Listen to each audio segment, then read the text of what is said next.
Check out another beautiful morning in Corcovado. My phone is out of battery. Annoying. But my solar system has no charge in it either, because it hasn't been very sunny the last few days and it's middle of winter. So it's time to try something new out. A couple of weeks ago, a friend told me about something that I didn't even know existed, and I managed to order it from America, which is the only place that sells it. It was about like $300. I'm very excited about this because, as you guys know, I want to build a kind of a dependent relationship on all the different kinds of weather and all the different processes I'm a part of. So, for example, getting solar light and power from the sun. So you're like, yes, when it's sunny. But equally, when it rains, I want to be able to collect that water. So I'm like, yes, drinking water, hot showers, things like that. But also, I'm making a lot of fires. I'm burning a lot of wood, and that has quite a lot of cost to it. It's not that efficient if you just burn wood for heat. So obviously, you know, I've built the kettle thing so that when I'm doing a wood fire in here, I can make hot water as well. But I want to take it one step further. And what I want to show you today is something called a thermoelectric generator. I believe that if you just put it on the log burner, that this plate takes in all the heat from the log burner, goes through this heat sink, and then through a fan it cools the top part of the plate. I'm led to believe that if the bottom plate is hot and the top is cool, then that difference in temperature, that's a difference in energy. And voltage is another word for potential difference. It creates electricity that I can then plug my phone in and charge it.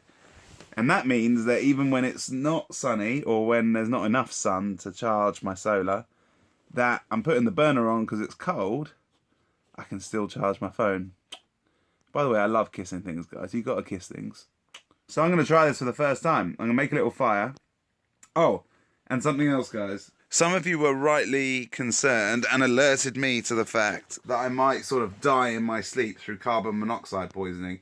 And I googled it all. I was a little bit worried because there's not a lot of ventilation in here if you've got the windows open. I do keep that window open. I went on Amazon and I bought one of these, a carbon monoxide detector. Thank you guys for, talking to me about this. It helps me get, a bit cleverer at not killing myself. All right, just test this guy off.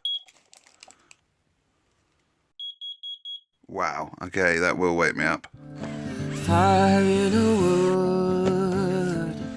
Done. Beautiful. Alright, on to the fire and thermoelectric. I can't wait to see if this works.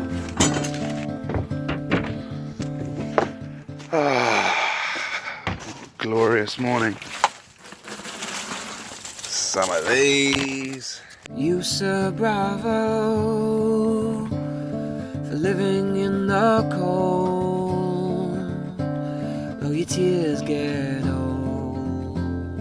So the experiment I want to run is how long and how hot does the fire need to go before power starts coming through to the phone. So I'm going to plug it in now, follow this cable and plug in my USB. Phone into USB. Okay, nothing. Alright, let's see how long it takes. Nothing has started happening yet. The fire is roaring, but apparently it needs to be at 900 Fahrenheit to be working as well. So I'm not sure if it's hot enough yet. It might take 15 minutes or so. Maybe if I shut the door it'll get hotter. I've put in my best wood now, and it is roaring. And I'm getting nothing. Nothing. Ugh. Some of these bits of kit just work straight, like the solar panel kit. Stuck it on the wall, off we go. I'm getting my lights, I'm getting my iPhone, it's easy peasy.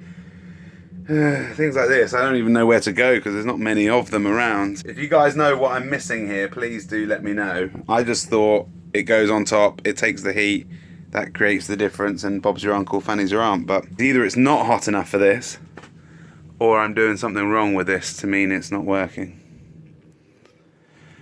Oh, it's another one of those videos, guys, where I want to show you it working, but we're not going to be there. I had a solar expert come a couple of days ago, and he told me that even with these panels, he said he's an Afrikaner, he was like, doesn't matter how many solar panels you have, you're going to get all solar. So the exciting part is that he's pointing me in the direction of biomass generators and biodiesel. He says it can run without carbon emissions. I don't know anything about biodiesel, but I'll look into it, and maybe if you've got some links, put them below. And biomass generator is basically, he said, look, you've got loads of wood here, loads of wood, and the trees need more management to be able to grow effectively. So why don't you get like a mechanical generator where you put the wood in, it makes a fire, warms you up, but also it turns these pistons and creates electricity. Sounds like a very old piece of kit, which I'm really interested in as well. I think it's called a CHP, a combined heat and something. I can't remember, but I have to look it up. Yeah, I forgot to say a massive thanks to whoever sent me this Wilson Castaway volleyball.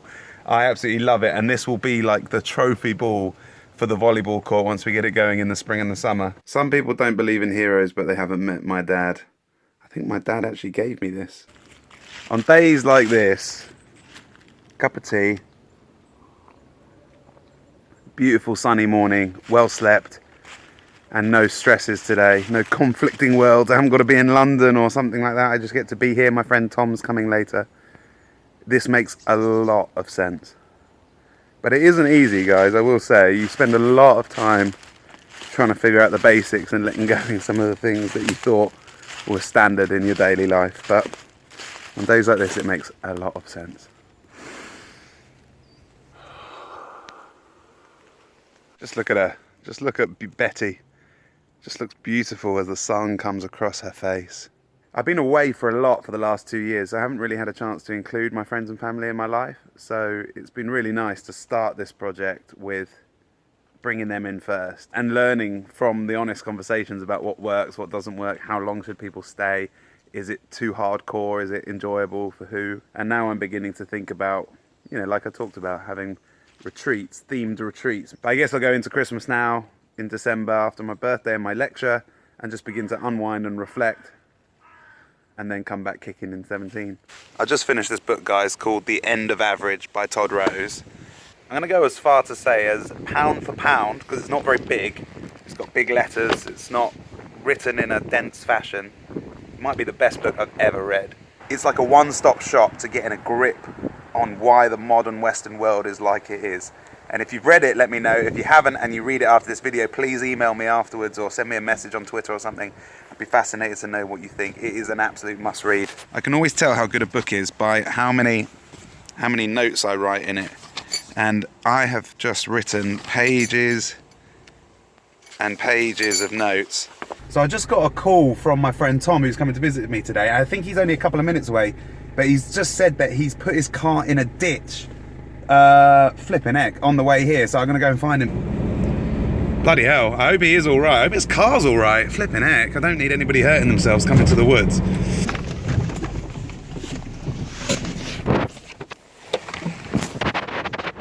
What is going on, Copson? Have they managed to get you out of this ditch? Are you in here? Your wheel was down here. I did, yeah. Oh, yeah. And these kind fellas, thank you very much for helping my friend out. He'll show you the car in the air in a minute, yeah. He was doing a real three-wheeler. He went over this ledge. He went over the ledge? Yeah. I've pulled 3 people out here already. 3 people? Oh, because they try and do a turnaround. Oh, welcome to the country, mate.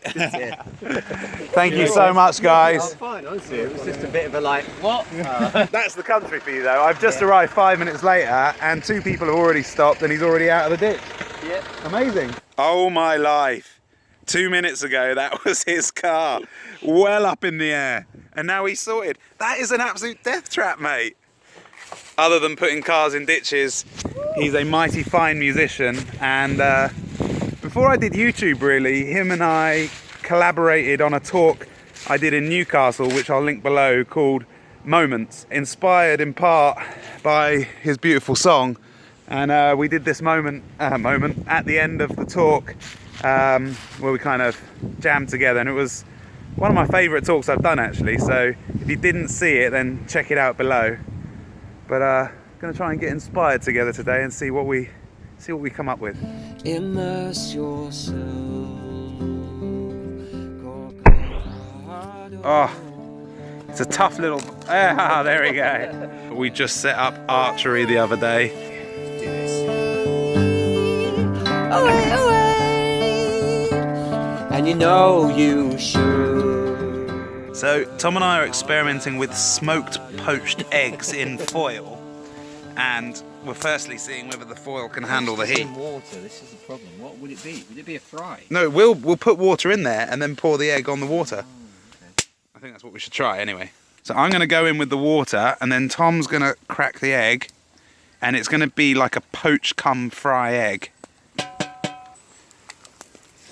Oh. We'll just get Michelle out. Smoking my eyes. Guys, look, it is coming together. Oh, don't burn yourself, bruv. It burns. It's a deep burn.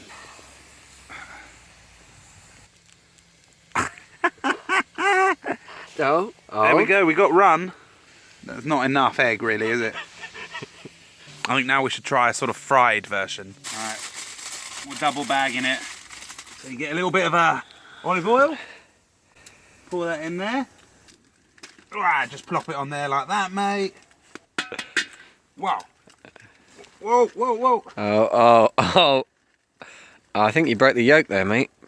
It is getting there. Tom has carved out the bread. Actually not looking too bad. Just call it the smoked egg pocket. Smoked egg pocket. Amen. Let's give the smoked egg pocket a go. Tastes great. Brilliant. Okay. That surprisingly tastes like just like a normal egg. I could just do with a bit of salt on there. Bit of butter. This is a new addition, Tom. Thank you. This is a new addition to the CORCOVADO experience, mate.